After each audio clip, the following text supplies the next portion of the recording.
dit miracle ne dit pas forcément justement médecine. Donc c'est assez particulier de rester dans cette thématique. Alors quelques petites idées, on va dire, toutes simples. La couleur, tout simplement, dans un environnement, on a besoin de se sentir bien. Pour se sentir bien, il suffit parfois de changer certaines choses. Alors, il y a ce qu'on appelle la couleur thérapie pratique pour des gens qui sont peut-être un peu faibles émotionnellement, qui ont besoin de se ressourcer.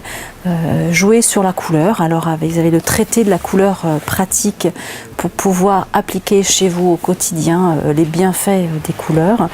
Vous avez ce livre aussi, Quand la couleur guérit. Alors, c'est à prendre avec beaucoup de précautions, bien entendu, hein, mais c'est vrai que ça peut jouer sur le mental. Les communicants l'ont très bien compris parce que souvent dans les magasins, dans les publicités, les couleurs ne sont jamais laissées au hasard parce que ça a un impact inconscient sur la personne qui regarde. Donc, pourquoi pas, petit miracle au quotidien par la couleur, par ce temps gris, ça ne peut que nous faire du bien. Autre petit miracle aussi au quotidien, quelque chose qui se développe de plus en plus, c'est la luminothérapie.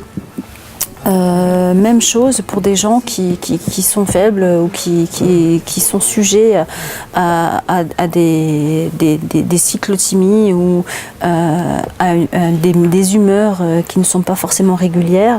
Et bien voilà, on préconise de plus en plus de faire appel à la luminothérapie, effectivement, un bon éclairage, une lumière au réveil, au coucher. C'est vrai qu'on n'est pas tous égaux sur la source de lumière et en particulier la clarté. Donc voilà, il existe aujourd'hui d'ailleurs des lampes spécialisées pour la luminothérapie, des cabinets, des médecins spécialisés. Luminothérapie.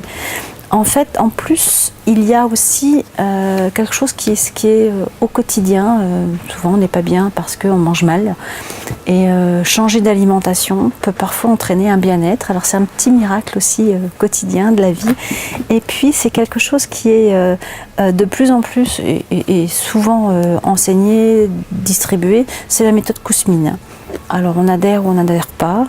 Mais c'est vrai que cela peut avoir un impact, en particulier sur des enfants. Alors, il y a des choses très simples, hein, supprimer les lécithines, supprimer les phosphates, supprimer certaines choses qui font que ça peut faire baisser un taux d'énervement chez un enfant, par exemple. Voilà, c'est des petites choses, mais ça peut faciliter aussi la vie au quotidien quand on élimine des tensions, quelles qu'elles soient, ou même des maux de ventre, des problèmes de digestion. Voilà, méthode Kousmine.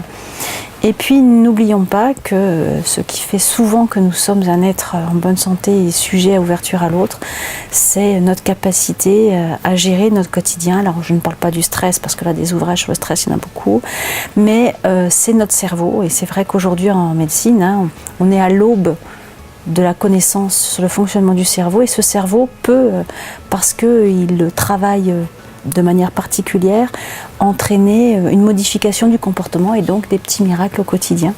Alors, deux ouvrages assez spécifiques. Alors, comment le cerveau crée notre univers mental. Voilà, alors là c'est assez théorique. Bon, c'est Odile Jacob, une grande maison d'édition, donc il n'y a pas de souci quant au contenu. Voilà, justement, comment notre cerveau peut nous aider à affronter la vie, à affronter les difficultés et nous permettre d'être bien au quotidien. Et puis un autre ouvrage, toujours chez Odile Jacob, L'autre moi-même, les nouvelles cartes du cerveau, de la conscience et des émotions. Voilà, c'est assez théorique, mais c'est une lecture du grand public qui permet de comprendre un petit peu mieux le fonctionnement de notre cerveau, de savoir comment on peut s'en servir pour améliorer notre vie, notre relation aux autres. Voilà pour aujourd'hui. Une réaction ?